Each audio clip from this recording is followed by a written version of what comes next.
Hello, hello, hello. Welcome to the Right to Heal virtual summit coming back to you on night two. We're super excited about tonight because tonight we're going to be talking about books, business, and banks, y'all. So I'm super excited. Hey, Dominisha. My beautiful Hello. with me tonight. We have some panelists that are on tonight that we're going to talk about how you can change, how you can turn your book into a business and into a bank account, right? Because once you write, then what are you going to do with that book, right? So how are you going to make money from it? That's what we're going to talk about tonight on the Right to Heal. So before we get started, guys, first of all, number one, I want to thank you so much for tuning in. Congratulations to the winners from last night that won. We gave away two. Let's see. Hey, how are you doing? Guys, I can't see your name, but thank you for joining us tonight. Appreciate you. Please share the broadcast. Congratulations to the winners for last night. Last night we gave out two $20 cards. Y'all know that I love me some Starbucks. I'm almost borderline obsessed with it. Borderline. But I love the Most High more, so that's who get that number one spot. But Starbucks is real close. So I Yeah. love me some Starbucks. And last night I gave away two Starbucks cards. And we gave away one book writing template. But tonight, guys, if you stick around, we're going to play games. And tonight, the games won't be movies, it will be TV show themes. So if you can guess the TV show themes tonight, you have an Mm, opportunity to win some book writing templates. Now, let me tell you a little bit about this book writing template. It literally looks like a book. It has a cover. It has all of the things that should go inside of a book, and even how you should put the book together. Chapters, for front matter. What is front matter? What is? I mean, the thing is dope, right? And I'm gonna give those to three people. We're gonna play the games three times if time permits. But I'm gonna give away three book writing. Write that book template. Why? Because it's so important that you tell your story. A lot of us are not writing mm, because we don't know one, either we have writer's block, we don't know how to write. A lot of us have a story, but some of us may not know how to write, or you just don't have the time. And so when you don't have the time, what you right. do, you hire people who do. That would be J Publishing House. So, guys, thank you for joining us tonight. Again, tonight we're talking about books, businesses, and banks. How to take your book and really make money from it. But really, at the core and at the end of the day, with Right to Heal, it's really about sharing the lessons that you've learned in life and not sharing it with your mouth, but documenting it. Right. Because once you begin to write, it becomes a part of history. It becomes a part of documentation. It can go in a library. It can go in a museum. You know what I'm saying? So take Yeah. everything that you know about life, your experience, and all those things, and leave a legacy behind. I was talking last night, and that's just me going on and rambling because that's what writers do. I stay in my house all day and write all day, so I don't talk to people. So when I come online, I got a whole lot to say because I'm talking to humans, right? But oh, I'm sorry. Let me make sure that I am live, and I am. That is awesome. Um, and so we're live. So Miss Dominisha, what's going on tonight, honey? I Yes, just ma'am. stopped. Wait a minute. Oh, no, you're fine. You're fine. Hey, everybody. I am Dom. That was Jay, and we are Jay Publishing House. And we are coming to you live just to first express our appreciation for you guys being with us, you guys supporting us, and you guys just always rooting for us. That's very important because it's not easy. No two publishers are alike. We always say that. No Yeah, two writers are alike. No two bodies of work are alike. Just that's because you have good. two memoirs, just because you have two calendars, two cookbooks, two autobiographies, they're not Yeah, going to be the same, no that's matter good. how similar the story, right? That's a So good. yeah, so what we really like to talk about But traditionally, well, wait, hold on just a minute, Dominisha. I want to first honor tonight. Oh, I want to first read Psalms 23. And the reason why I want to read that, and I'm going to read it every night of the summit. And the reason why I want to do that is simply because we have to be reminded, especially during this pandemic, right? Especially during this time, we have to remember just who is in control here. Hey, Coach. Hey. So welcome, welcome, welcome. So we have to remember just who's in control right now. And so I want to read to you Psalms 23. Why? Because in this midst, when everything is going crazy and chaotic and, emotional high, to be centered, to write, you have to come from a place where there's some type of stability. And the only thing, and I don't know about y'all, but the only thing that really gives me stability is the word of the Most High. And so I'm going to read that every night this night, right? Because I want to put into the atmosphere what I want to come back to me. And I'll explain that once you hear Psalms 23 and 6, because that's the bomb scripture. Here we go. And I'm reading from the Sefer, guys. So the Sefer, you're going to hear some words that's a little different from the King James Version. So I'm reading Psalms 23 from the Sefer, and it goes, Yahuwah is my shepherd, I shall not want. He makes me to lie down in green pastures. He leads me beside the still waters. He restores my soul. He leads me in the cycles of righteousness for his name's sake. Yea, though I walk through the valley of the shadow of death, I will fear no evil, for you are with me. Your rod and your staff, you comfort me. You ain't gonna never leave me. You prepare a table before me in the presence of my enemies. You anoint my head with oil. My cup runs over. Here's my favorite one, y'all. Surely goodness and mercy shall follow me all the days of my life, and I will dwell in the house of Yahuwah forever. So why did I read that? Amen. One, it's documented. King David had a relationship with the Most High, and he decided, you know what? I don't ever want to forget what he's done. So I'm going to write this down so I don't forget. I'm going to write it down. And that became a part of history that we, to this day, draw upon. Imagine all of the lessons that you've learned, all of the intimate conversations that you had with your creator. If you were to write it down and document it, and the generations after us can go back and refer to, like, listen, I need some help right now.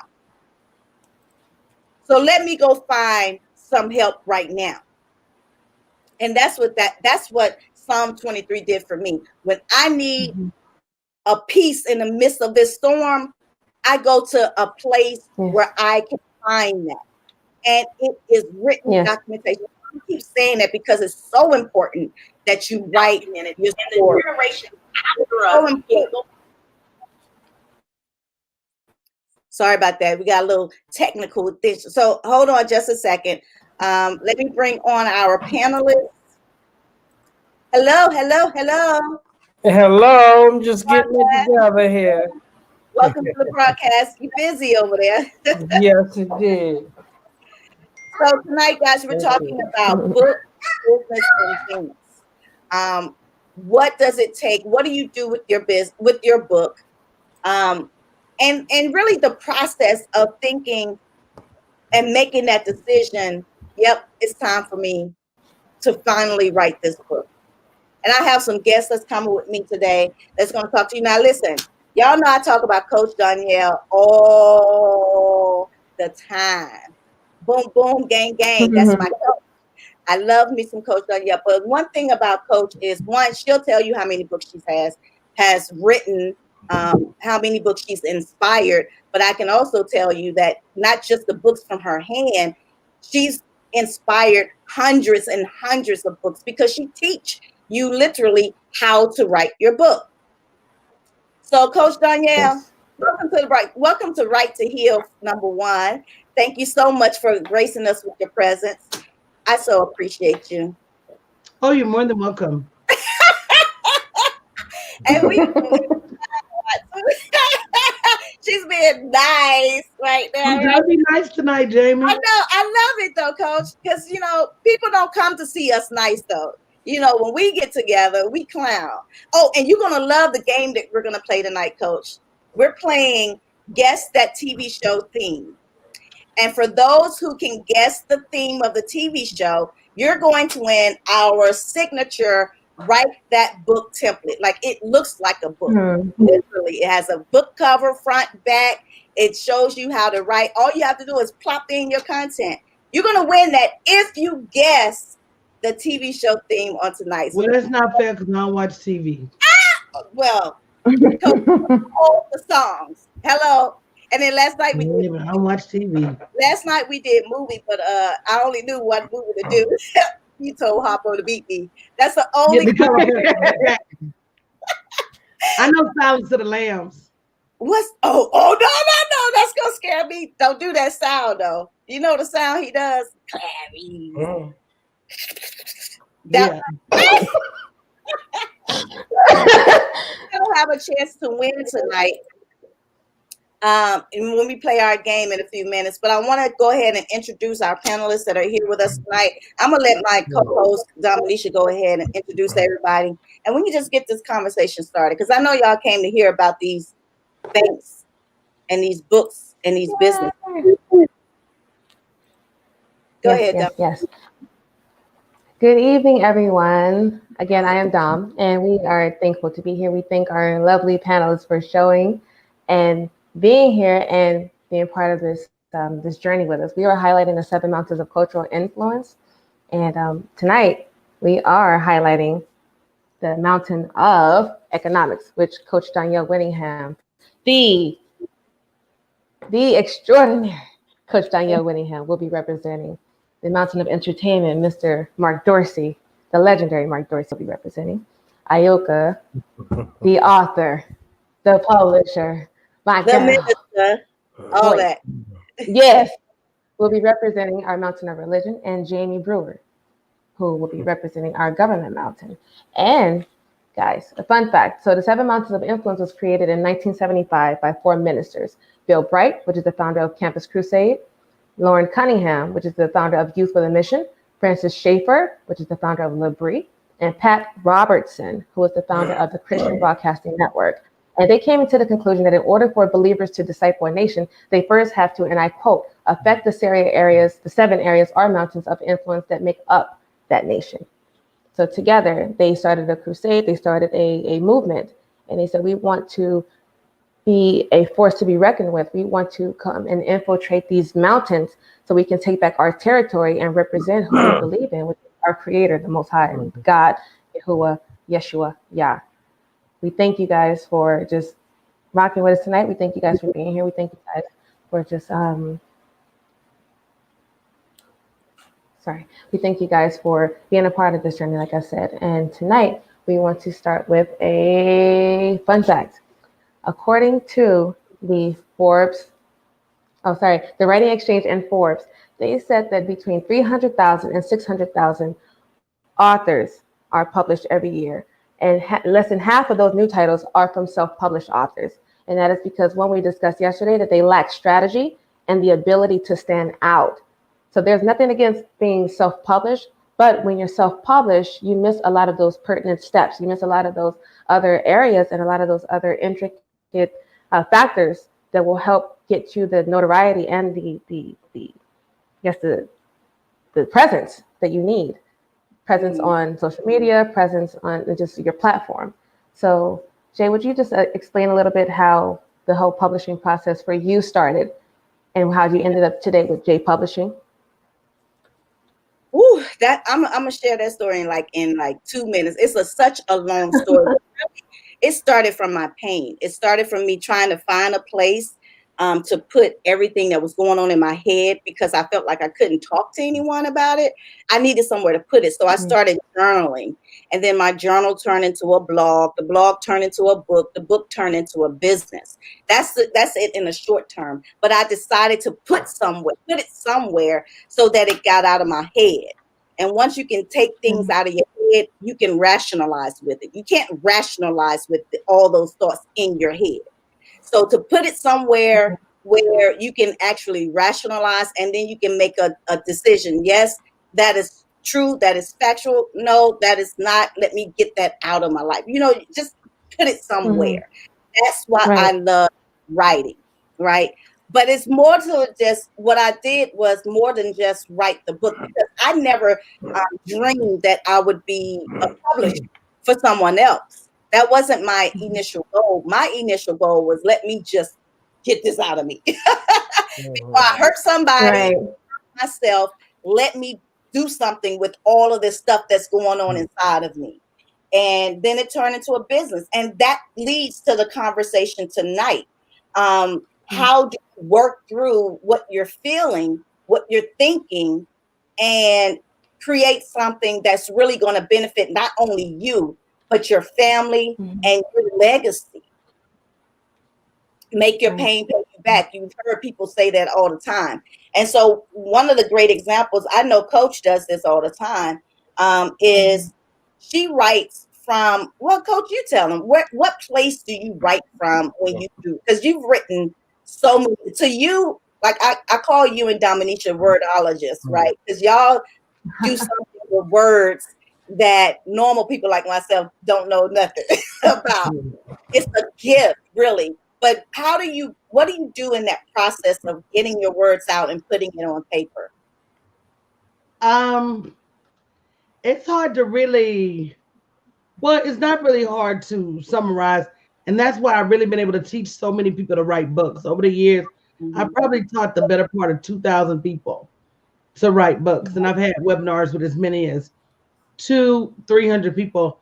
I write from a very logical and very linear place. Like if you know the steps to something, you can write a book. Like literally, what are the steps? So if you want to write a book on tying your shoes, what are the steps? And you have to write those steps in a way that somebody who's never seen a pair of shoes, never seen a pair of shoestrings, would be able to understand exactly what you're saying. But I write the same way I coach. Very common sense, very down to earth. And that's why my clients make money, because at the end of the day, I'm going to give you a strategy that I know is going to work. And you either going to work this strategy or you're not. And that has nothing to do with me. That has more to do with, how much you want out of your life and how tired you are of living a certain way in your life. But I can walk away and say, from a mental, physical, and psychological perspective, I did coach you. So I'm the same way with books. To me, I'm a coach. So when I write, if you read my writing and you know my voice, you will hear me talking. You will hear me like James Earl Jones narrating, like Morgan Freeman. It was a cold day in September. So if you know my voice and you read, you're going to catch the cadence. You're going to catch the jokes. You're going to catch the, the mixed meaning, the mixed meanings. You're going to catch all of that if you know me. And even if you don't, you should be able to still keep up. But I write from a place of, I feel that writing in a business sense is documentation of your knowledge, right? Right. And it's proof that you know what you know. If you know it and you don't have a book, what makes you the subject matter expert? What makes you the professional? And I don't care what it is. If it's baking, why you ain't got 50,000 cookbooks? If it's business, why don't you have 50,000 business books? If it's for children, if it's for teens, why are you not capturing every bit of business knowledge you have between a front cover and a back cover? Because at the end of the day, to me, if you can write a book, you can build curriculum. And if you can build curriculum, you can build a business. So if you can write a book, you can build curriculum. That same curriculum can be a business eventually. That curriculum can be a school. If you can write books, you can do anything because you got the steps already. But one thing people need to know about books, and I tell people this all the time, is books can't be your final spot. You got to write that book because it's going to take you 50,000 books to make $1,000,000. Frankly, I'm not here for it. I'd rather go sell $110,000 products to make $1,000,000, or I'd rather go sell, $1,000 products to make $1,000,000. But that book is always going to be, it's like the seed that starts the idea. And that's what a tree grows from. So if you look at literally everything I do in business, it started with a book, whether I published that book or not. Jamie would tell you, I got about 3 or 4 hard drives over here. I've probably written 40 to 50 books in my lifetime. I got about 18 on Amazon. I wrote one today. I wrote one to like Last week. Jamie will tell you Last week. I could write a book in about 4 or 5 hours. A Yeah. decent book, not even a sleeper. A With, decent book. with no edits, with no grammatical errors. Coach is a publisher's dream. It's Well, I like write, errors that, because I love words and yeah. I love grammar and I love English and I love the English and I read so much. I'm Mhm. gonna auto edit. New people, I tell them, don't edit yourself because it messes up your speech. Just put it on paper. You got professional people to edit, but I edit myself simply because I read so many books that it won't even look right on the paper. If it's misspelled, Right. punctuation is off, I can look at the page and instantly see something is wrong, and my mind won't let me move forward. But if you write a book, you can start. If you and that's another thing. Writing and getting a book published, that's discipline to me. Mhm. And a lot of people don't have the discipline to finish. One of the first things that I ever finished was a book.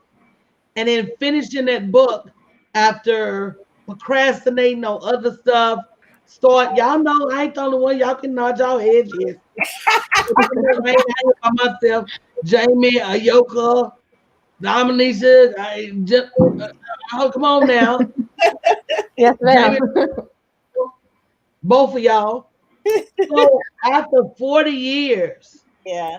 of coming up with this idea and that idea and Mhm. never seeing it through to fruition, coming up with this business and that business and never launching it.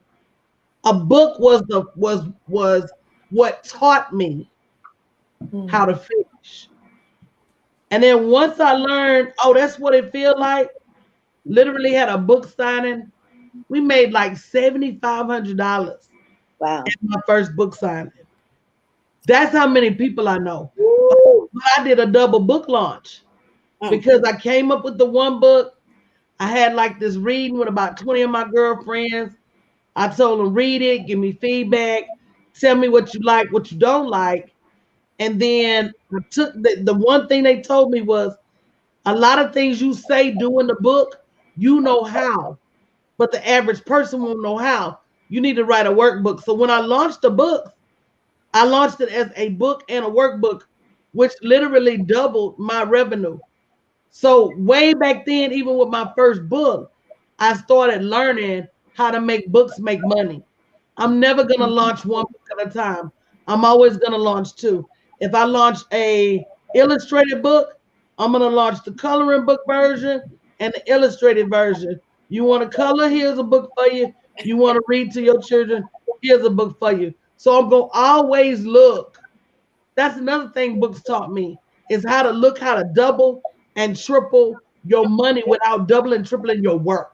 Ooh, that's good. And Jamie would tell you, I will take a book, I'll make it a workbook, I'll make it a journal, I'll make it a notes book, I'll make it affirmations off that one set of content. And you know who taught me that early in the game was Stephen King. And I don't know if y'all remember the Green Mile, Mhm. but Yeah. when the Green Mile came out as a book, that's back when paperbacks and books were selling for like $5 and $6 at the Yeah. grocery store. And Stephen King said, "Oh, okay, y'all don't want to pay no more than $5 or $6. Dig these blues. I'm finna put this book out in 8 parts." Yeah.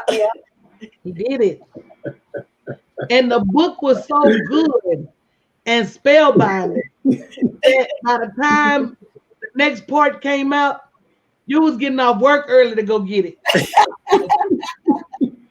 So basically, what he ended up doing, Yeah. he was one of the first people I saw that made $40 off a book. Mm. So now it's standard to charge $20 for a book. It wasn't back then. Sure Right. wasn't.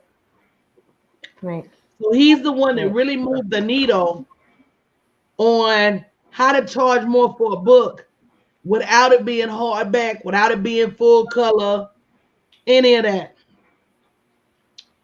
So yeah, books is game.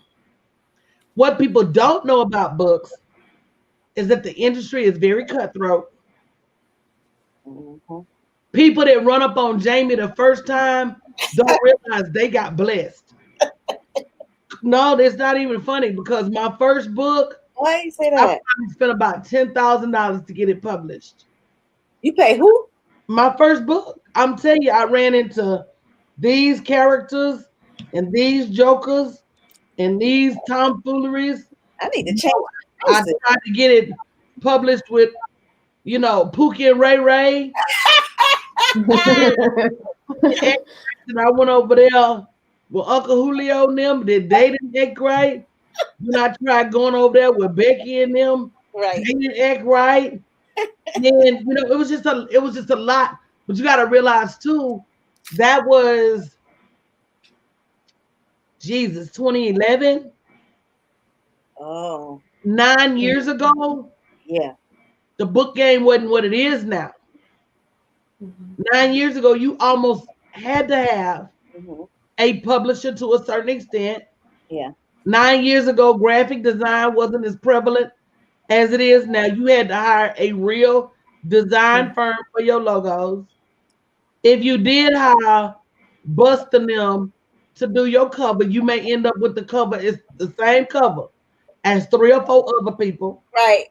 I've seen it happen before. I have People too. launch their book and you got the same girl, the same dude, same girl, same dude, and it's totally different books. Mhm. Mhm. So back then, you could spend as much as $500, $1,000 for a book cover, $500 for a graphic image, and then they had the nerve not to deliver. Yeah. I've seen people charge as much as $10,000 for editing and formatting, and it still Mhm. be jacked up when you get it. So Yeah. those of you who get Jamie the first time around don't realize how blessed you are because everybody else is gonna charge you every time you update a letter. Yep. When you decide you want to go from Mr. Johnson to Mr. John, they're gonna charge you for that. Yeah. You do dumb shit in the middle of publishing your book, they're gonna charge you for that. When you say you got a manuscript and you just got a man, they're gonna charge you for that.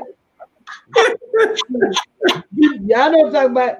I, You got a manuscript and Oh, you ain't got no script.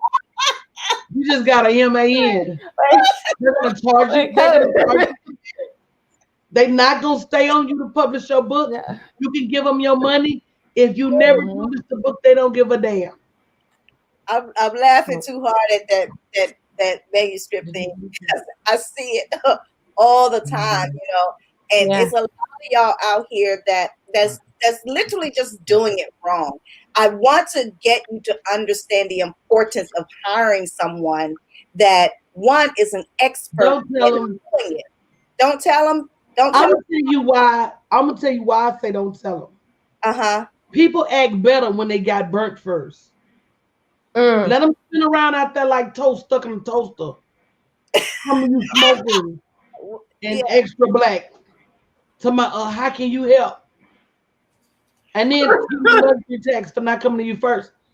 People got to realize that Yeah. people don't have to put as much energy and effort as Jamie does to see your dreams come to fruition.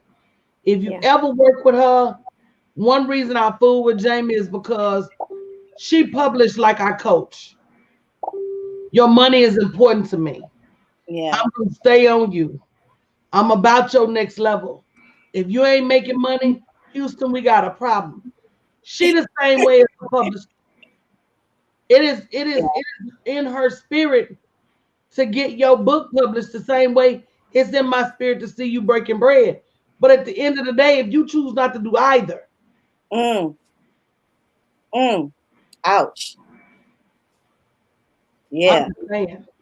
Ouch. Yeah. And I don't think people realize other people charge for coaching.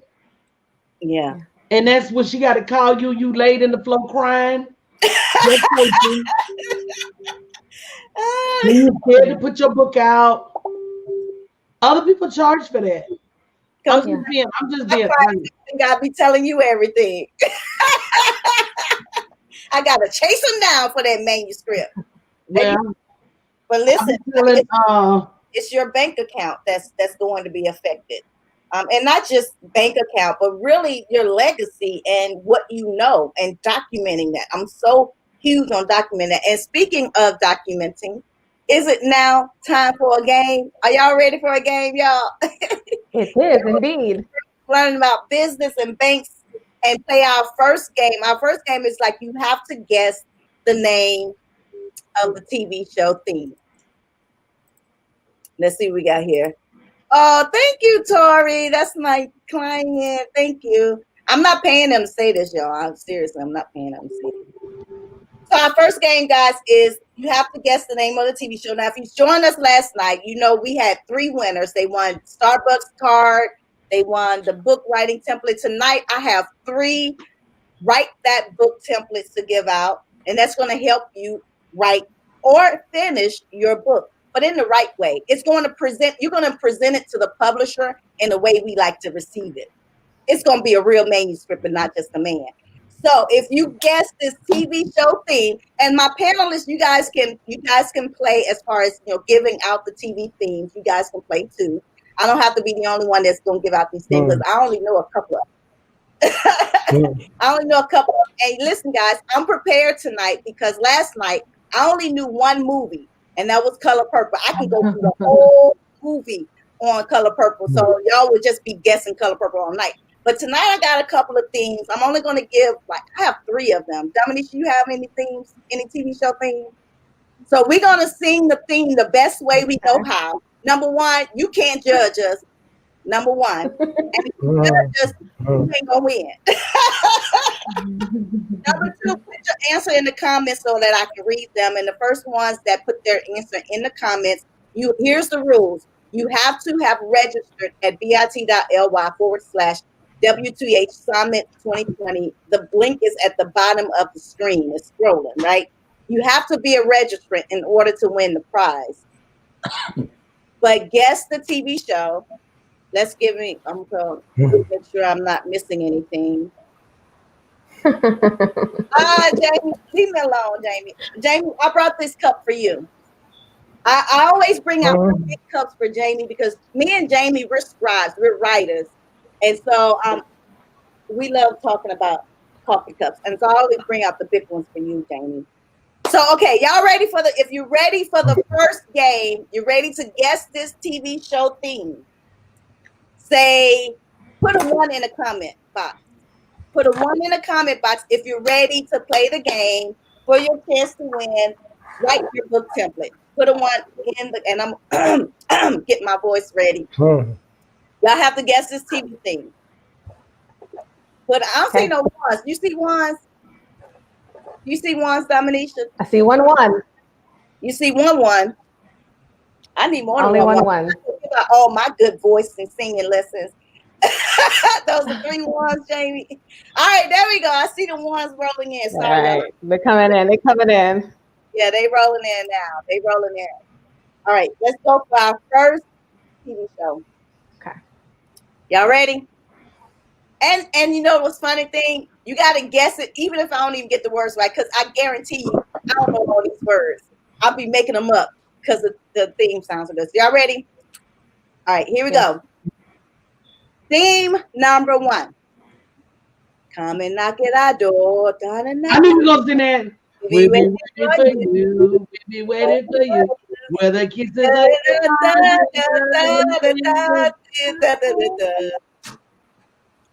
Huh? Y'all know what that is? No, you can't give the answer. Dominisha, we on the panel. You can't get an answer. The audience got to get an answer. Come and knock at our door. Come and knock at our door. We'll be waiting for you. We'll be waiting for you. Will the kisses are hers and his? Da, da, da, da. Anybody know what that TV show Ah, is? we got three answers. The You first got it person to right answer now. was Yes, that's it. Now, Dominique, should take these names out for me, sweetie. Thank you. you got it. Teresa Fraser Johnson was the first to answer. We got Tori. Tori's a winner. All right, so TV theme number 2. I think this is one of my favorite ones. So hold on. I have it in my head. Hold up. Okay. Fish don't fry in the kitchen. Fish don't burn on the grill. Took a whole lot just to get it up there. Just get up in the big sea. Ain't no turning back. No, we live, you and me, baby. Ain't nothing wrong with that. How can I read your mind, Jamie? Jamie, you know I was trying to find. Y'all are getting this. Any of girl, Medina, no. do you have a TV show theme that you want for people to guess on? I know, Mark. Mark, do you watch TV? No. I'm watching kids shows these days. Oh, you got all the kids shows. Yeah, I'm watching JoJo CY. I want one. Okay. I'm gonna go way back. Go ahead. Hold on, let me get the right direction.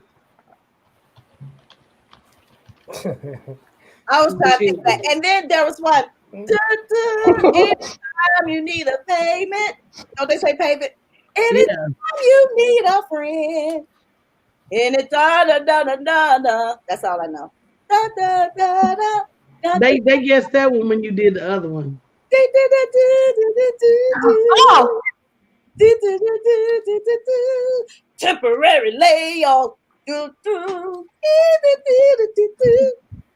Oh, they got that one. Oh yeah. So people can hear faster. How y'all guess that? I didn't even know hardly any of the words. We got Rose for good times. mm-hmm. We have Tori and Degon for the first one, the first round. We got Ola Mullins for the second one. We got Rose for the third one. Now, come on, Coach. You ready? Coming out a bonus now, y'all. Come on, Coach. All right. Welcome back.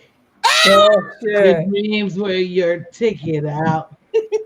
Welcome back to the same old place that you the names have all changed since you hung around, but those dreams have remained and they've turned around. Who'd have thought they need you? Who'd have thought they need you?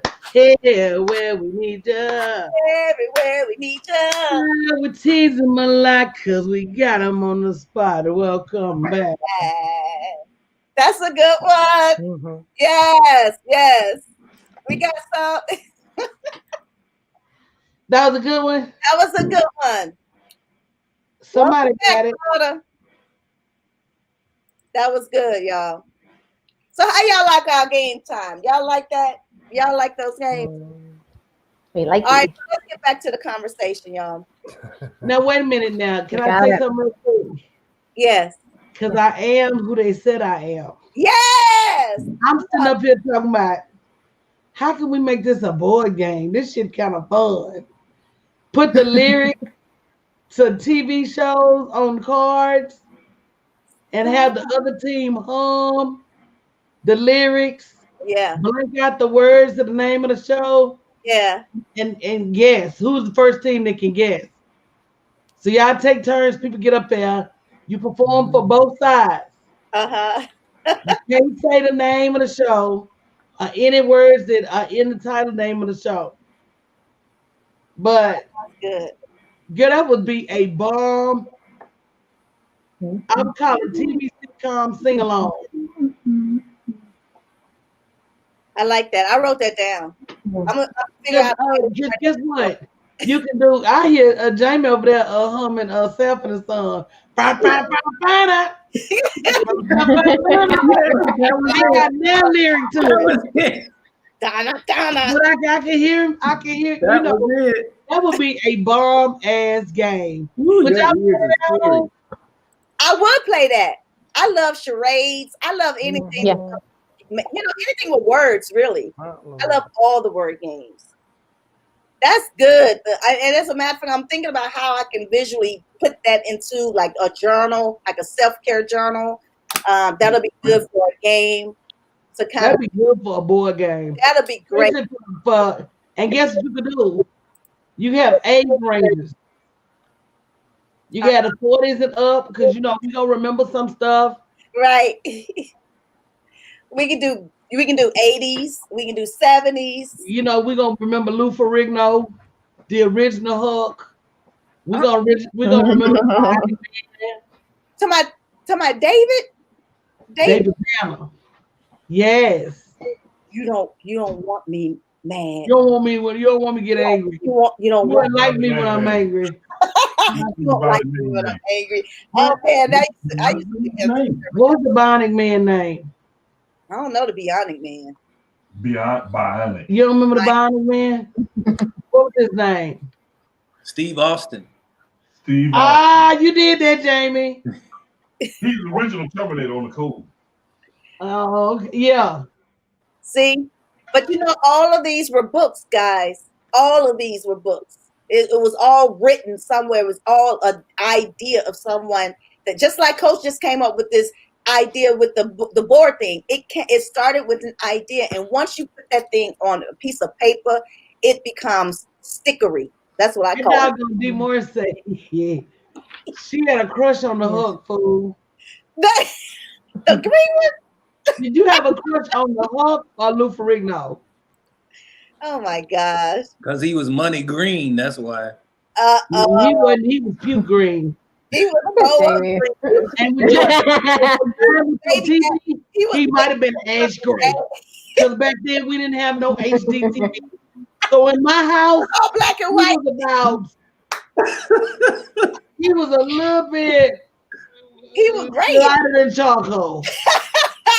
He was grayish because it was black and white. Yeah, you remember when charcoal ash showed? Yeah, I remember. That's what color he was in my house. Fool, do y'all remember? See, Them color wheels. Who's that? Put in front of your TV. What's that? The coloring wheel. When you didn't have color on your TV, you would put them color wheels. How old little kid spoke up? Oh, Jamie, Mr. Troy, how old are you? that's you, Jamie. Jamie Brewer. the male Jamie. I'm 59. Okay then. So you remember Ultraman? Who? Ultraman. Yep. See, y'all remember him? He before Godzilla. He brought out Because Godzilla. I'm younger. My brother. Well, Okay, well, I'm younger. when I came out, He-Man was the hero. I remember. That's where the real Godzilla came from, right? Mhm. Well, Yeah. I Well, you just proved Ultraman. He was You just proved what I say all the Ultraman time. was the shit. I'm over here with an old man. 53. Okay, say something, anything. Hold on, Big 50. well, the right to heal summit just went that way. Yeah, because y'all put them games on. I'm telling you, but that's how you start with writing. And guys, if you haven't picked up your notepad, your online notepad, that you can take notes while you watch us every single night. It's an online digital notepad. If you haven't grabbed it by now, you should be writing down your book ideas in that notepad because there's a Or space. your money ideas. Book, money, business, banks. Book. Why did Morris say she used to cry when David hitched down the Y'all remember at the end when he had to leave the town because he done told shit up? Yeah. She got me sound Hold down up, of course. She said she used to cry every time. I'm not gonna be invited back if this audience keep acting a fool. It's not We me, love Jamie. you, It's us. It ain't you, it's us. But it's all about business and books, y'all. That's what it's about. But Jay, like Oh, if I can just interject for one quick second. yeah, In you the gotta spirit of singing, right, and melody, yeah. Mark Dorsey, you are a singer and songwriter, right? So Oh, that's still literature, right? it So is. where right, so where do you draw your inspirations from, like to write a catching hook or to write a moving song? Like, are you pulling from your emotions? Are you pulling from your environment? Where are you pulling from? Say D. Um, can you rephrase the question? Oh, Yes, sir. how do you write your What is your motivation? Women, Oh, okay. life, family. It can come from anywhere. I think it's you live by moment to moment, and it's how you overcome. It's how you deal with pain. It's what's gonna get you through the day. Right. So I Because don't I don't think it's any clear cut way. Sometimes I might have melody. Sometimes I might have a lyric. It could be culturally and socially inspired. So I mean, I try and pull from a lot of different angles in terms of when I'm trying to create. Um, I think for a long time, I was, it's the quote in the Bible, it's the one of the voice crying in the wilderness, and mm, I think that's how I kind of got linked up with Spike, like back in '92, to where I had my own vision, but he was someone that said, you know what, your vocal ability could kind of lend some type of presence to what I was doing. So it was kind of like I could take my pain and mirror that in film and television. Wait, you So, said Spike, like Spike Lee? yeah. Oh, you just went over that like it was no big deal. Well, right, right. I mean, Oh, each not one, Spike. each one. I mean, it's just to Spike. respect the person.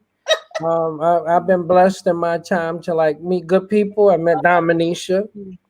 It was a little unconventional, but Very. you recognize the spirit and you try the spirit by the spirit, and Mhm. sometimes it leads you to a better place.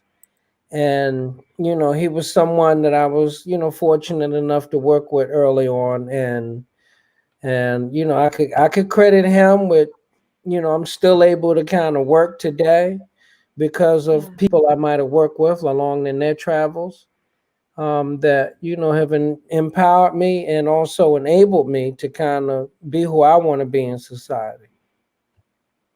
Mhm. Beautiful. Have you Okay, written so any books? I've written books. I kind of had more so like a business mind in doing things. I'm like, if you do anything, you gotta kind of study to show your worth. Yeah. And that was something I did, and I was able to partner in with a company. um, I'd rather not say the name, but we were like the first black publishing company to be offered in Walgreens, Hmm. Walmart, things. So it was a national release. Hmm. And since that time, things have sort of shifted into more ebooks. But I do a lot of different things as far as teaching at risk youth, inmate transition. And I found out a lot of times they always say, if you want to hide something from a black person, you put it in a book. Book. Yeah.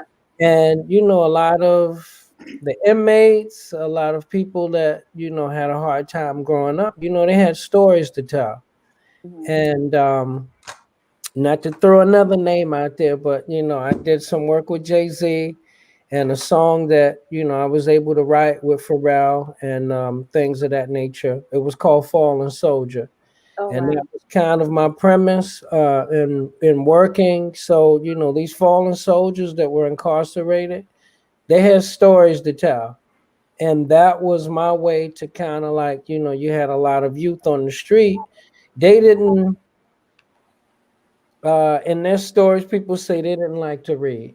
Mm, So my thing was, what are they reading? They were reading Fed magazine, they was reading King magazine, they were reading mhm, Source magazine. And it's not that they don't want to read, it's just that it's nothing that they could really identify with.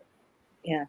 So our marketing ploy was to kind of gather a lot of writers that were incarcerated from around the country, and we took a group of them that had similar stories, and we ended up publishing. And that's how we were able to get in Walmart. And Anderson Book Publishing was our overall publisher to get. They pretty much do like Target and those Mhm. big box stores. And it kind of started a trend. Like 50 Cent got into the game. We had his little collection of books and things of that nature. So it's kind of like you never know what you're doing in one area that can lead to another. That's true. Right. Like the coach said, you might start off writing a manuscript. I Mm. have a woman script. And and then there's a woman, but I got a script for her. All That right. might have to be in song. And Yeah. I might have to play the Pied Piper at a certain point in time. But pretty much it's just, you let go and let God. Hmm. And I think that's kind of like what's made me better than most. Not everybody, but that's made me better than most. And I just play my lane. Let me Uh-oh. ask you, how many times? I heard it, Oh, baby. all right. Go ahead, Domination. Yeah, I just jump in there. How many times were you told no before you heard that one yes? And did you want to give up through the process? You know what? And you hear no all the time to where you just become numb to the Mhm. pain. But where you hear 13 no's, you're gonna always hear one yes. And it's just how are you receptive? It might not be that publisher, it might not be that record company, it might not be that publishing company. I'm signed to Universal as a publisher. They flat out told me no. But you had another publishing company down the road that said, we like what you're doing. And that pretty much it's like um you have to show a little humility. You have to show a little bit of selflessness. I think you're always going to hear what you want to hear. It's maybe not from the people you want to hear it from. So, I mean, no is all the time. I'm constantly hearing no. Hmm. But that doesn't mean that, Universal won't sign you, but maybe Sony will. Maybe Sony Tenacity. won't sign you, but, Warner Electra will. And that's kind of always been my prayer. It's like you got to get something. And it might Yeah. be, not the A, B, C, but you might have to go to the E and the F. Mm. Being honest with yourself. Do you want your book published? People are looking for upfront money, or do you want your book published? Put it out yourself. Do you want your book published? You're looking for money for somebody to, help fulfill your dream. So, I mean, no is only relative to, I guess, your stubbornness, Mm. yourself. How Hmm. is it? Do you really want this book out? Do you really want this music out? Do you really want this record out? So I think that's a all the time thing. You're always gonna hear no till you quote unquote become successful. Spike has films that he's trying to get put out, but he's hearing no from the higher ups. Maybe not the people that not be higher up to me per se, but um, Russell Simmons was the same way. He said, I can't get people to return my calls. Um, I would say, Jay-Z says I can't get people to turn my code. So I mean, it's just respect the person. And why do you think that you can't hear no? Right. Don't let that stop your flow. Don't let that stop your vision. Don't let that stop your passion. Mhm. So And I think, honey. one thing I would say is that, and this is the mind frame that I'm in now versus where I was before I started writing, is that anything that is not created yet is Mhm. meant for you to create. If it's not there, create it. If the door doesn't open for you, create another door. Your How bad or how serious do you take what you know Mhm. that needs to be released into this earth realm? So your knowledge, your experience, your lessons. Um, if someone tells you no, like a lot, we had to turn down people too, because we Mhm. have, as a publishing company, we have our own mission, and we have a focus, and anything that doesn't fit within that realm, we don't publish it. So we don't work with everyone. That is Mhm. true. So if we don't work with you, then find someone that does. And if you Mhm. can't find anyone, you do create a company, create Mhm. your own publishing thing. So if it's not there, create it. And here's why I think that way. I was created by a creator. Yah, the Most High, God, He's a creator. He breathed in me. He lives in me. So when I need something, I go and create it because I have that gift, that talent. And it doesn't make me different from you because you have the same. You're creative. Mhm. So if he's a creator and he creates, why aren't you creating? Mhm. And the other thing is, I'm never short of ideas. I'm constantly getting ideas when I lean into who I really am. Listen to what I'm saying. When I lean into who I really am, I'm not trying to play and keep up with the Joneses. I'm not trying to look like another publisher that's out here in the streets. I'm not trying to build a business that mimic anything out here. I'm simply being who I am and who I'm created to be. And when I do that, when I lean into the essence of who I am, I'm not focused on someone saying no to me because I don't hear no. I Right. hear not you, not now, or Delayed but create. not denied.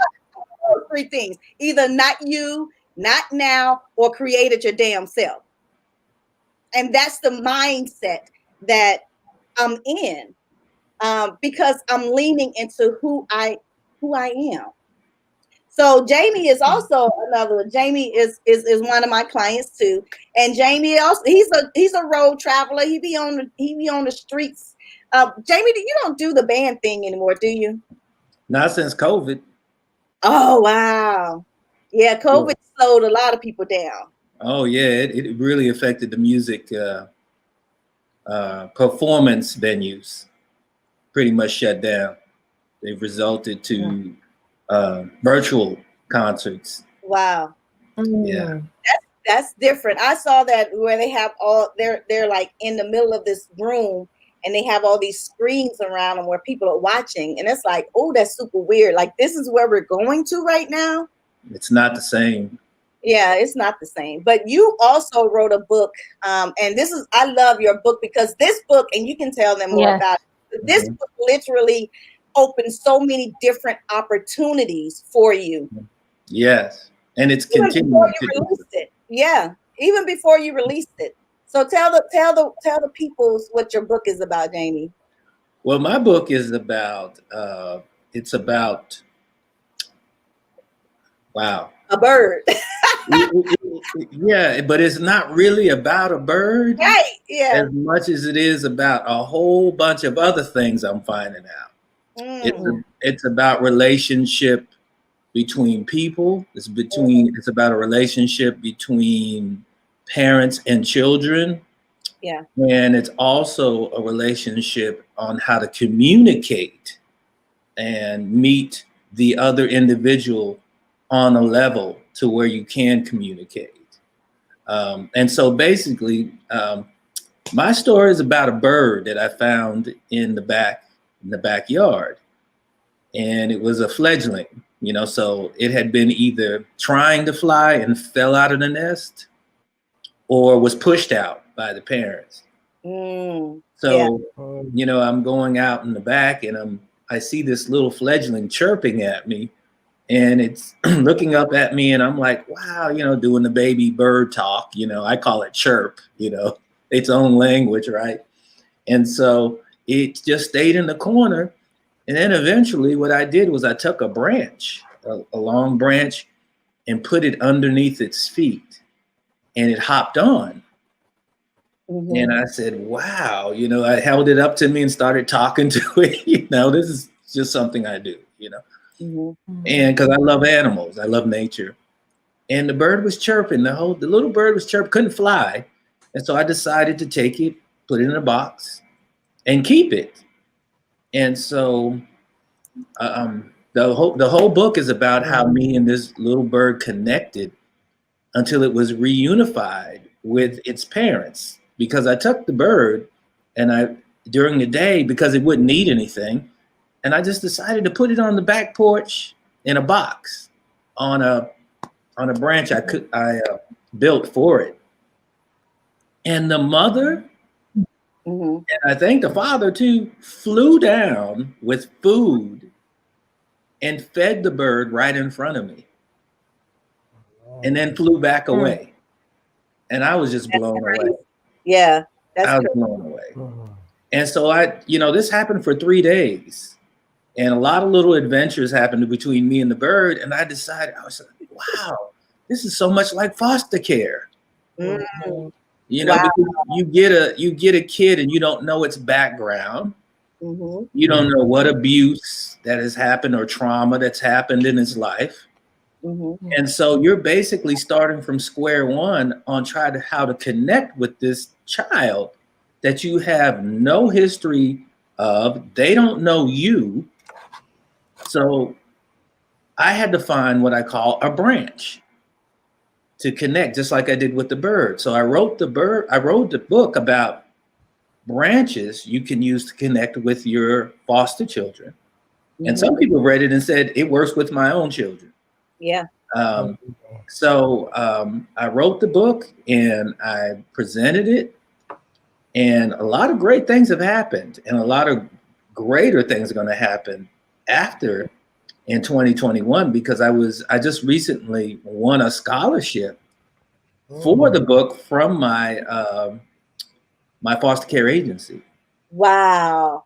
And then I was actually invited to the virtual 34th annual family focused treatment association, where there was over like 300 vendors and sponsors. And the comments I got from them was, we need a workbook, because they're considering making it my book a book for the organization for foster care. Now, when you came to me with Bernie and Me, by the way, guys, the name of the book is Bernie and Me. It's on Amazon, so you can go and grab a copy of it. Let me put it right here. But Jamie, when you came to me with the book, didn't I tell you this needs to be a workbook so that the agencies can use this and train okay, hold on. Let me put this on. I can't type and do this at the same time. I got you. But yeah, we talked about that being a workbook, something, and not just for foster care agencies, but literally any educational systems, any relationship building. And that's the plan. Things. That's the plan. And they actually gave me, I guess you could say, edited or trimmed it to, it's going to be where foster parents can read what the kid wrote in the workbook. Yeah. And then the DFACS workers and the family therapists and all of them can read what the kids have written down as well in an effort to help them Yeah. to communicate better. So it's going to be like now you have, right now they have a system where it's like a report card on, we're supposed to report how the kids' behaviors are.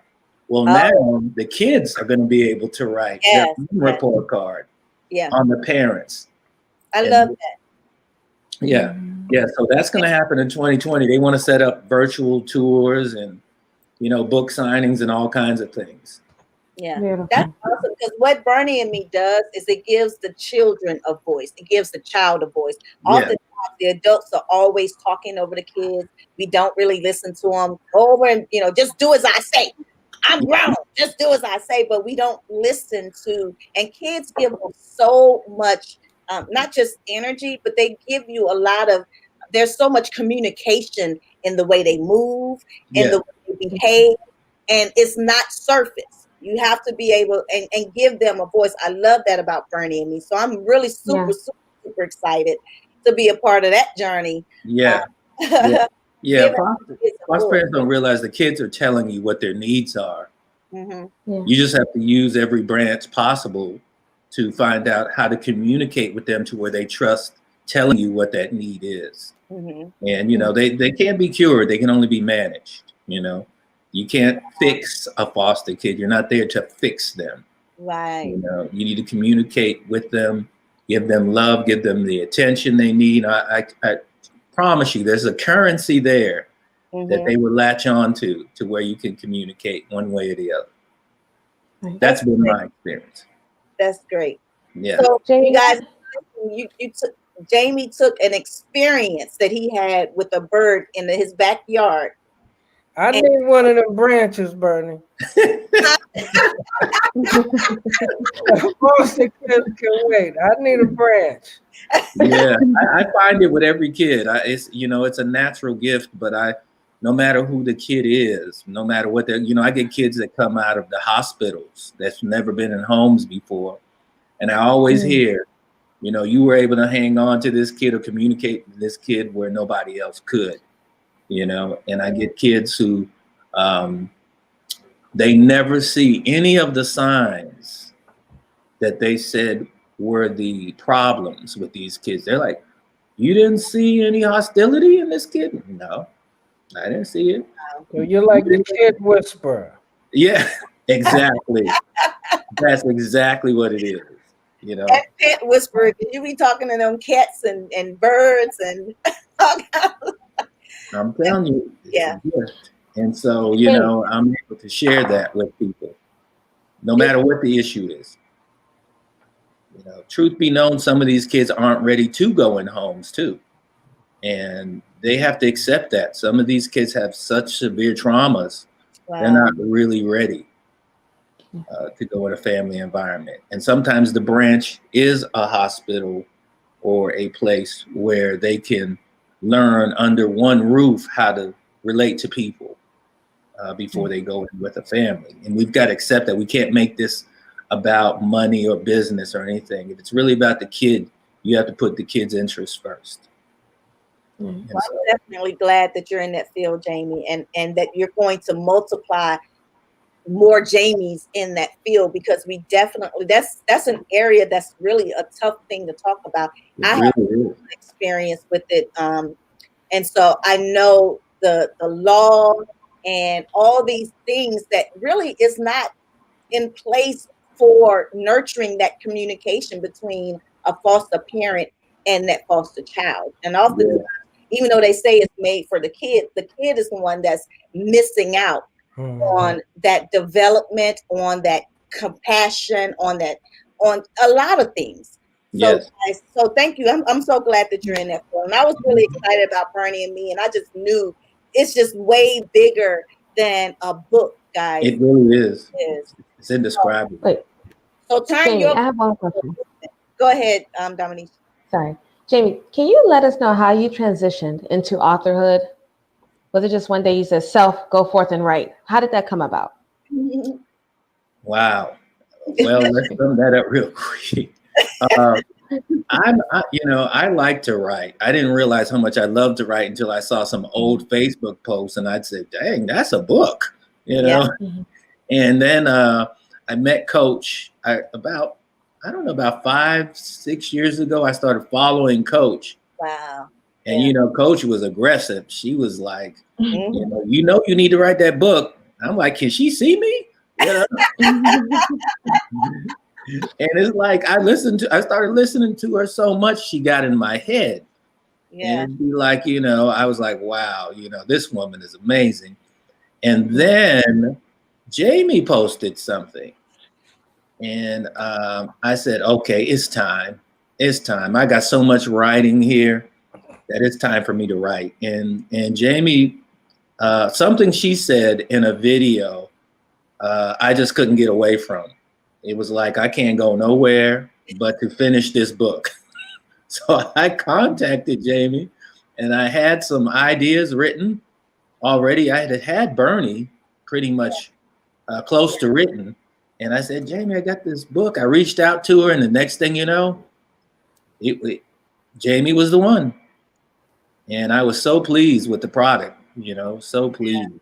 And that's just the beginning one. It was Yeah. like, okay, now I want 5, 6, 7 books now. Listen, I'm like borderline stalking Jamie on this Tides book because Jamie does a lot of reading, and he's very modest. He don't tell you all this, but he does a lot of reading, and there's a lot of studying he's been doing on tithing. And so when we first had that conversation I was like, oh yeah, that's the book I want. Come on, let's go ahead and get Bernie out because Bernie is going to be big. But the tithing book and all these other books that we have planned for Jamie, y'all just stay tuned. It's going to be amazing. One, because it goes right along with what I want to do. I want to put out information that is a lifetime healing agent. Just like the Bible. We go back to the Bible. Me, when I need comfort, I go to the word. And sometimes I go to my own words that I've written, affirmations that I've written to myself, prayers that I've written to myself. If I had not written it down, I wouldn't have a reference place to go to in the time when I need it the most. And now in the pandemic, I have so many readings that I can go to, and that's what's keeping me really during this time is that I have words of encouragement, words of peace that's going to keep me in this time. Right. That's all I mean, I'm like literally begging y'all to write your lessons, write your stories. Now we have one more guest here that has been super, super quiet the whole night before we close it out. Miss Ioka. Now, she's a minister. She's also a publisher. She partnered with me with J Publishing House. But Ioka is doing something again. When you see something, when you see a problem, create a solution for it.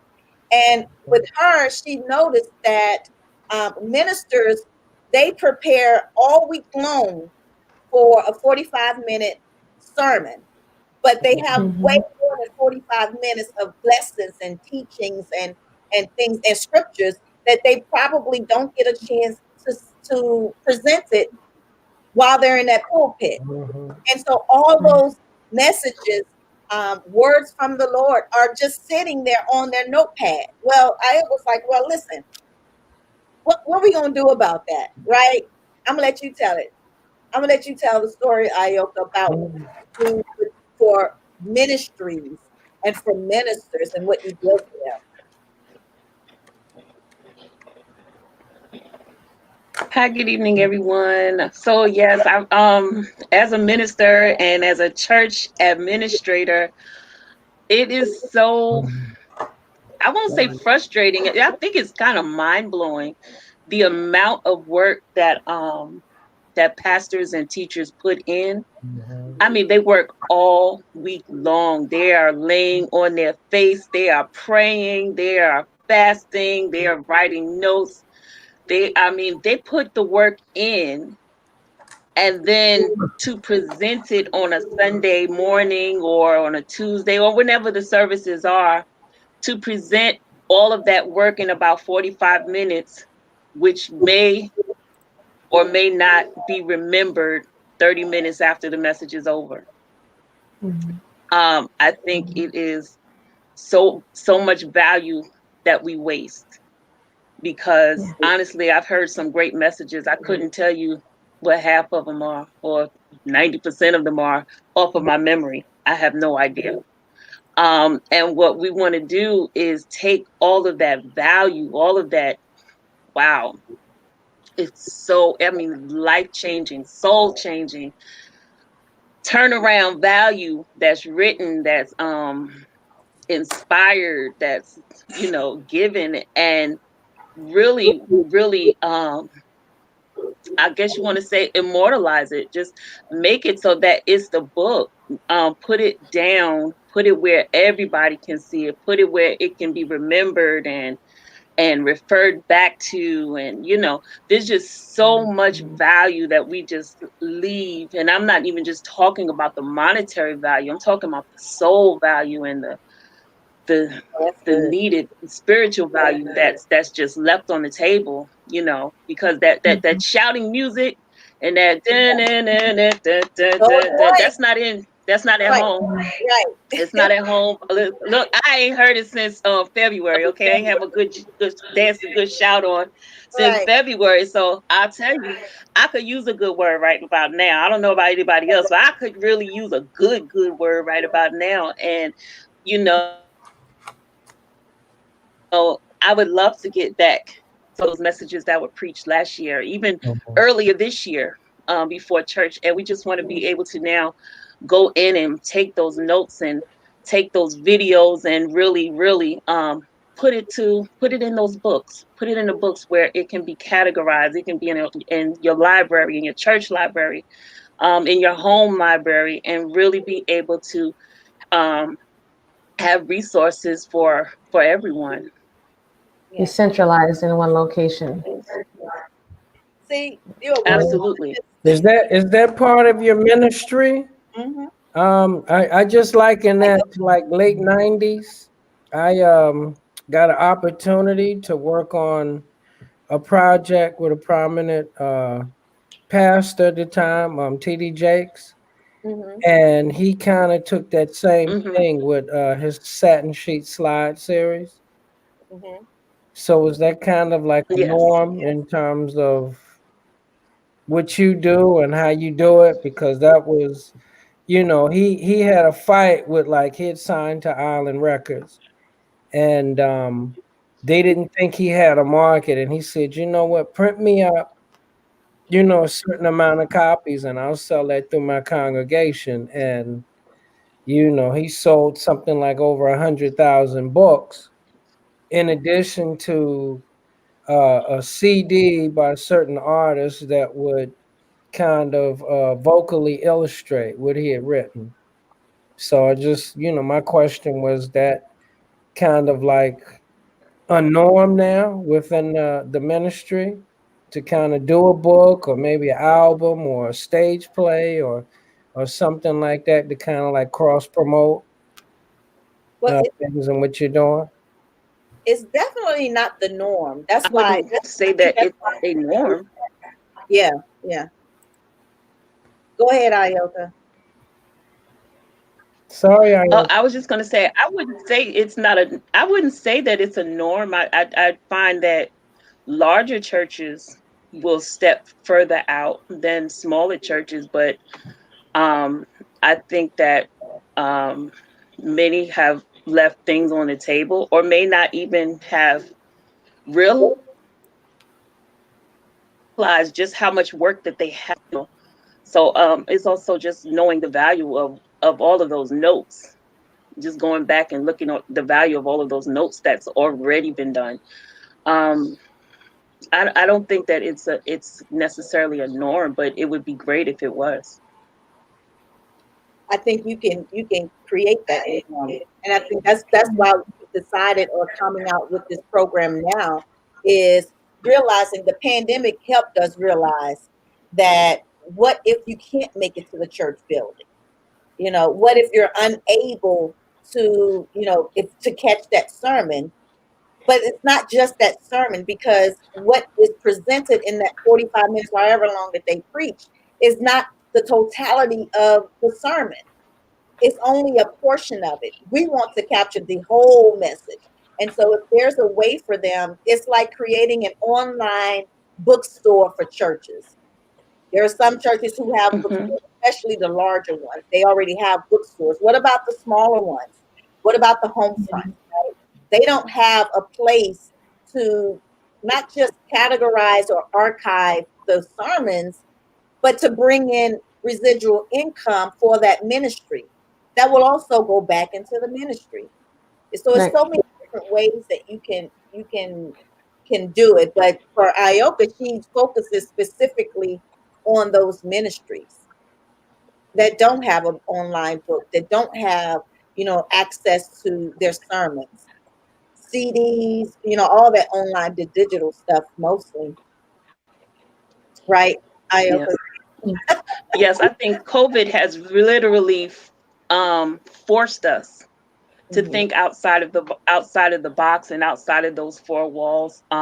It's forced us to think about ministry when there's no building. You Mm. know, that's something that so many of us churches have faced, and I don't think there's a time that we ever really thought that it was going to happen, that, oh, you just can't go to church. No, there is no Sunday morning service. What?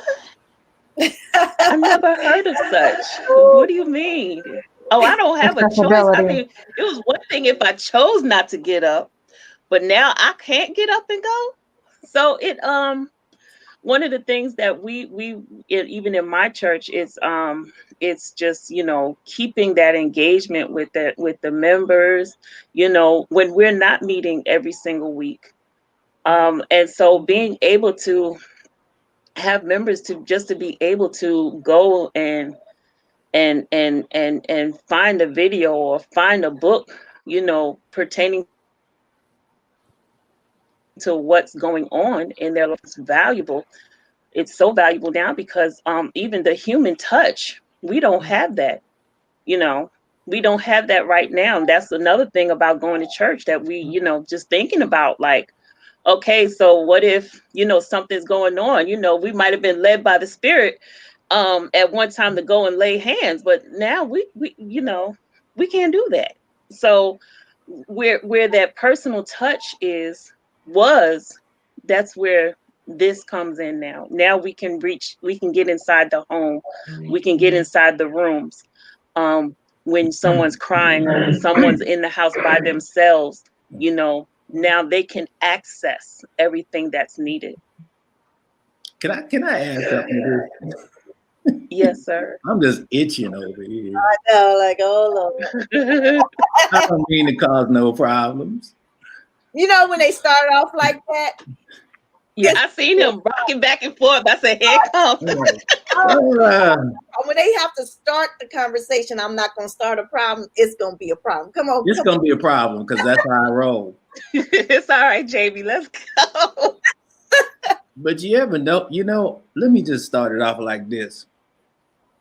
I love Chinese food. Oh gosh. Y'all ain't ready, but I'm gonna spoon feed you. I love Chinese. I mean, every Sunday. Really? I went and got my scrimp fried rice. Oh, scrimp. This is I'm talking about for years. Mm-hmm. This was my religious practice. Every Sunday. Every Sunday, getting ready for the ball game. I had to get my shrimp fried rice. Well, guess what? One day I said, I wonder if I could make some shrimp fried rice. So I said, nah, it probably ain't gonna taste right and blah, blah, blah, blah. So I said, you know what? I'm gonna learn to make me some shrimp fried rice. So I found the ingredients. I said, I want to get it from the Chinese folks because it's Chinese fried rice. So I went and got the best Chinese fried rice. Every ingredient I said I was supposed to have, every vegetable. And let me tell you something. I got a wok. I didn't cook it out of no pot. I didn't say, oh, this pot's good enough. I'll just use this old pot. No, I bought me a wok, everything, got me the tools, everything I was supposed to have. And when I made that shrimp fried rice, guess what? I never went back to the Chinese restaurant. Oh Lord, I see. You gonna run the people out the church? I was just The people, the people. Well, I will tell you this. And I don't. I still enjoy That shrimp. that shrimp fried rice. But guess what? When I learned how to feed myself, I didn't need nobody else to feed me anymore. Mm, The only reason why there's churches is because it's a business. mm. Let's keep it real. The church is a business. Would they keep running if there wasn't no money? Mm. No. You paying salaries, you paying pastor to do his job. Whether anybody listens to that message and takes it with them and learns anything from it, you're paying him to do his job, which he's entitled to. But that's all it is. He has learned the word. He has learned the recipes to the Chinese fried rice y'all eat every Sunday. And y'all love it. You just said, I want a good word. That's like me saying, I need some good food. Mm. That's why we go every Sunday. But guess what? This is the COVID blessing that you guys are missing. It's saying to you, learn how to cook for yourself. Mm. To where that blessing you talking about, when you go and hear him, is just extra. You don't need to go there because you're using what you have. You put the tools together and you're still supporting what you believe, but personally, not without the help of any outside source. Yeah, You understand what I'm saying? This is what we have to do in every area of our life. I can say, you know what? Man, I need a personal trainer. And guess what? If I rely on that personal trainer to show me how to do things, I'm done when COVID hits. But guess who has a home gym? Mm. Guess who has their own fitness plan? Guess who's in better shape than they ever been in? What we have to do is stop relying on the people who are feeding us and learn how to feed ourselves. That doesn't mean don't support what you don't believe in. It means that you don't really need him or her to eat good. Ooh, Jamie, you about to start a whole fire on the right to heal side. That's what I do. That's what I do. So if you do participate in that because you love it, there's nothing wrong. It's supportive. Right. It's the dependency. That's where you were talking about depending on that. So what happens to the preacher or the cook who no longer have people to feed? There's always going to be somebody hungry. Ooh. Ooh. I've got to jump in, and the one word that I get from Jamie is that you do have to be intentional, because you were very intentional to make that Chinese fried rice. Period. You knew exactly what you wanted it to taste like, and you did not slack. And this is what you went for, and that's what you need, and that's what you created. So that is intentional. That is intentional. Just to go back, one of the things that how this would be is also intentional, because I believe that in ministry that we also provide ingredients as well.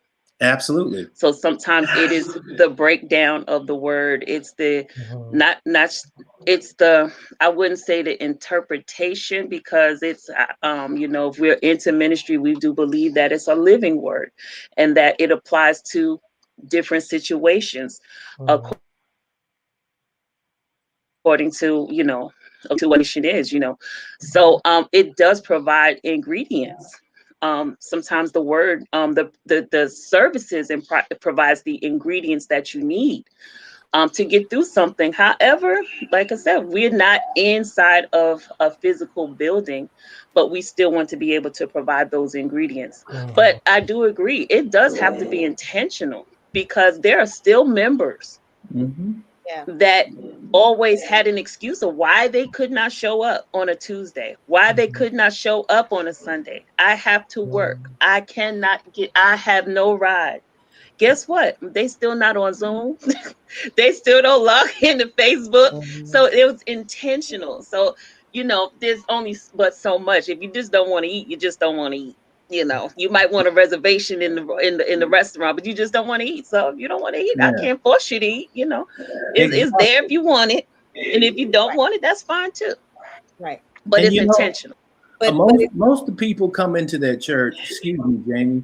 Mhm. Most people come to church because they just want to be fed. They don't really want to learn how you came up with that recipe. They don't Right. want to really learn, and that's why, just like you said, they forget it before the next week. Mhm. All they know is that it was good, but they can't tell you about what they ate. Ooh, Pastor sure did preach, didn't he? What was the sermon about? I don't know, something about blah, blah, blah. And, the lion's den, something, they can't tell you the scripture, nothing. They're just there those are the ones that are just there to be fed. And there will always be people there to be fed. The very few of them really want to know how to use the information. The data says that only 5% of Christians study their Bible. Oh, really? 15% read it. That's the data. Say that again. 15% read the Read, Bible, 5% study, but only 5% study. meaning they know the meaning of Yeah. the word religion. How many people know what the word religion means? Mm-hmm. Very few. Yeah. There's work. You need to know the actual etymology of what you're studying to accurately understand it. I like this. You have to know it. Otherwise, you think something you read means something that you're misinterpreting. You wonder why it ain't working for you. Mm. You gotta. Very few people are willing to study what it is they believe in, and that's why they have problems. Okay, I'm gonna stop before I get it. Well, I think more often than not, the issue comes where you get caught up in the whole idea of religiosity, right? So people are stuck on this term religion because they think religion is a relationship with God or whatever their belief system is. So they rely on the church, the And that's building. not what religion means. Exactly. So they rely on this building rather than understanding what it means to be true generals within the body of Christ, right? Yeah, So when you have a true relationship with God, then the building itself, whether it collapses today or tomorrow, like you said, it's like that dependency, right? So once you yeah, learn to have your own individual relationship, then you don't necessarily have to say, oh man, the church is down, or oh, because if it caught fire, God forbid, then what would you do? People wouldn't go to church at all. They say, oh, well, my home church caught fire, so I can't find another home. Or, yes, oh, pastor such and such, resigned, or pastor such and such passed away, so, I don't like the person in his stead. And yeah, they don't understand that in order to get the true deliverance, or in order to get the true understanding of even what you're reading, it has to be under the unction of the Spirit, which is having that relationship with God. So you're right. Both of you are right. It's hard. It's yeah. hard. I don't think it's a matter of being right or wrong. I think it's a It's matter not. of perception, and Yeah. and we're Mhm. still talking about relationship, and we're still talking about ministry, and we're talking about what you do with that. Um, to Jamie's point, and this is why I want him to write that book on tithes, right? Because what Jamie does is he questions the literature. He questions what everyone takes at face value. Thou should not kill. Okay, ain't killed nobody physically, but my tongue did, my thought did, my prayers did. It's questioning what you read. It's questioning to the point of trying to get an understanding of what you're being taught and what you're being told. I was taught something completely different until I looked up the word religion, Jamie, and that's the truth, guys. Until I looked up the word religion, I just went along with church. I went along with what the pastor said. I even had a pastor tell me, "You won't hear from God unless it comes through me." So there is no way that I could pray because this is what I was told, right? I never question it. The problem is we don't question anything. See, So we just go along with what we're told, not just church. We're talking about the mountain of religion right now, but just broaden it even everything. You're told that you're supposed to tie your shoe this certain way. And so you learn how to tie your shoe a certain way. And that's the only way you've been tying your shoes for 40 years. Because you don't question, well, why do I tie it that way? Or why do I cook macaroni and cheese in the oven? Or you why better preach. You better preach. You better it's preach. a matter of getting that understanding and questioning just to find out where you fit in the scheme of things. What am I going to do with this knowledge, and what am I going to do with this information that I have here? It was until I looked up the word religion, I realized that wait, this is really I don't. That's not even my faith.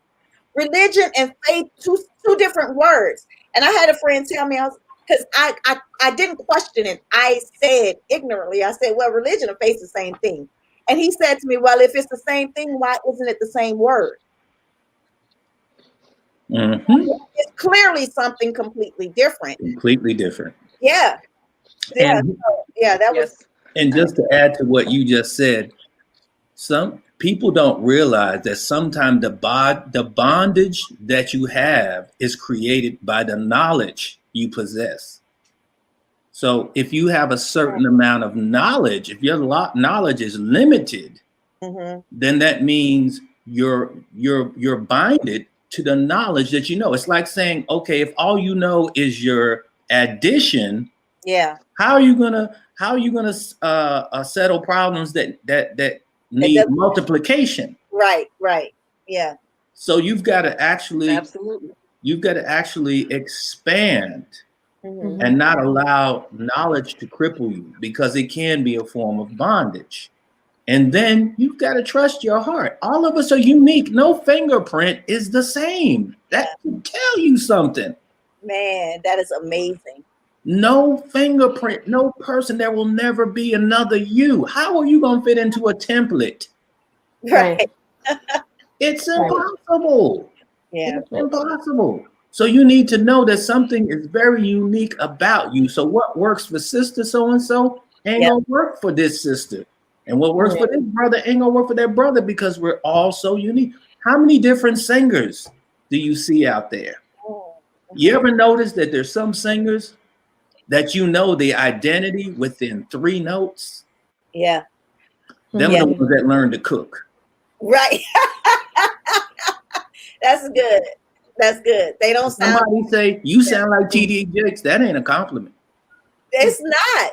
If somebody say you sound like Beyonce, that ain't a compliment. Oh, that's good, Jamie. But if somebody says don't nobody sound like you, now you know you're doing what you're supposed to be doing. Yeah. Right. When I said you guys are both right, I was like saying I see both points and I agree with both because, like you said, it's not a right or wrong. No, right. So, like or you good said, or bad. like, right. And see, like you said, each individual person was created with an individual purpose. Yeah. Right. So each person has their own purpose. No matter what group you fall in, we're all writers, right? Yeah. So we all do something different, no matter how similar our experiences. But we all together, we're powerful. Right. So we were made to have a certain sense of dependency, but yet still be intricately in your own individual self. You just brought up another thing. Purpose.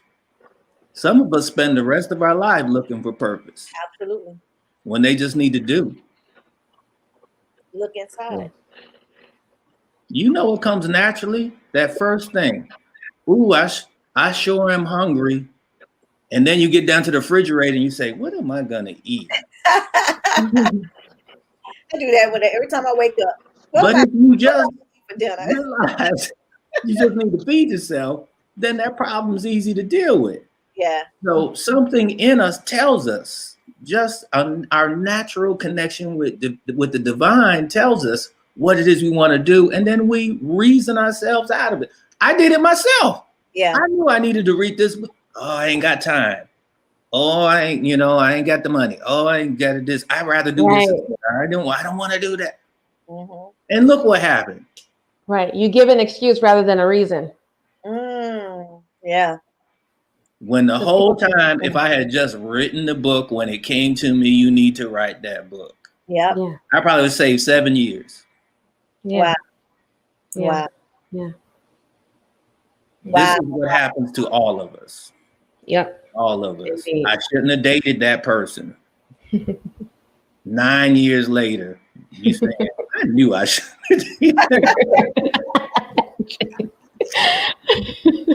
Yeah. It's like, this is what we do. Jamie, stop telling my story, all right, Jamie? Stop telling my story.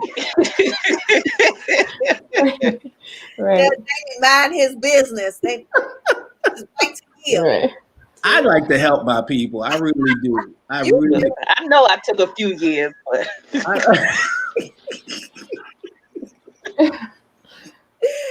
Dang. Look, you saw my face. She's like, you know, but if is this not true?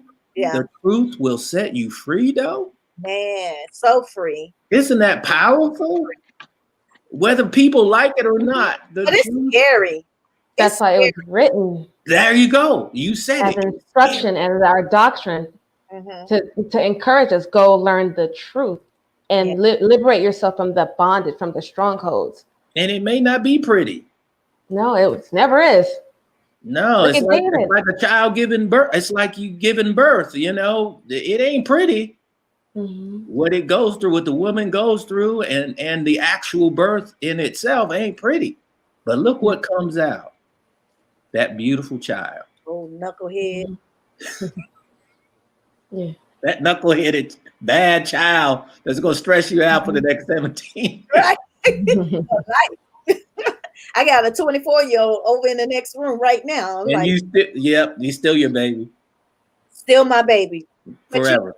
But listen, and then you document all those things too, right? When the baby is born, you know, I have her footprints when she was born and how much she weighed, and those are things that I can go back and look at because I documented a memory that's always going to remind me, like, she was once cute. When when she does something that, you know, gets on your nerves, or when they do something to get on you, go back to the memories. That see how I'm gonna bring is I see books everywhere, y'all. I see books everywhere. I see books in everything. And when Uncle was talking, and y'all was talking about, you know, the ministries and how you should cook for yourself and things like that. Regardless if you cook for yourself, the meal still has to be prepared. So the meal preparer, your job is just prepare the right meal. Yes. Ioka, she's going to prepare the meal for you. Whether you come and eat is your prerogative. It's your choice. But the meal has been laid out for you. It's been documented. It's been researched. It's been, what do you call it, Ioka, when you break down the word in bite-sizable pieces so that it's digestible. Yes. But in all that, you still got to go get the word. You still have to go digest it, and don't just digest that. It's really just a foundation, right? Because that's when you add on more literature. You know how I learn about the word is I read other books outside of the Bible. I read other versions, and then I read who wrote this. I want to know about did y'all know that Enoch, y'all probably don't even know him because he's not in King James Version. He's in the Sefer. But Enoch was the very first scribe on earth. He was the very first writer. And an angel gave him what was going to happen even in this generation. He said, write it down. He was the very first writer to write a book. That's why I love reading about other other, not characters, but I guess you call them characters, other people. They were real life people. These weren't stories. Now, there are some stories, some parables that the Messiah told. Those are what we call fiction books. But then there are some books in the Bible that are nonfiction, that are biographies, that are prophetic words. A lot of you out there, and some of you may be listening to me now, have been given prophetic words. You've been seeing things that's going to happen that has not yet happened yet. The reason you see it is for you to write it down so that when it happens to that generation, they know, oh, this was coming. And this is how I prepare for it. And see, you reading that book of Enoch, Yes, you are no longer limited to the knowledge you had before. absolutely. There's also the Apocrypha, Yes, the lost books of the Bible. please, Jasher. Oh my God. When you want to know about how,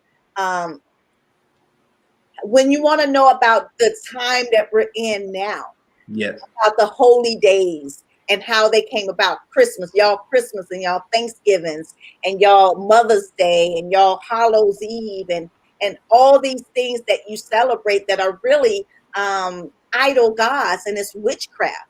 But Pagan holidays.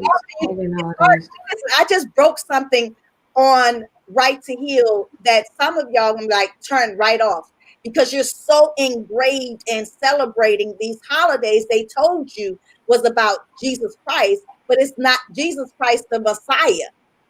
It's Jesus Christ. What's the guy name? I can't even. Caesar Borgia. Yeah, Caesar Borgia. Yeah, Caesar Borgia. So you're doing it because this is what you've been taught all your life.